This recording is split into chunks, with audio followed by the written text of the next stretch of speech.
వెలసినమమ్మ మెండుగా మమ్ము దీవించరావమ్మా విజయవాడలో వెలసిన దుర్గమ్మ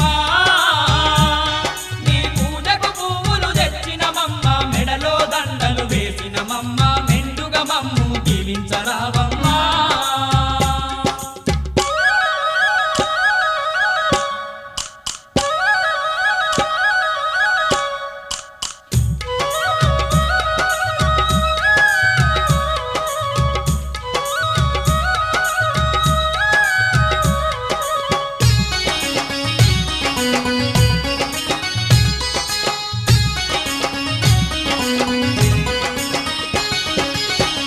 పళ్ళతో పూజలు నీకు అన్న పూజలతో అర్చన నీకు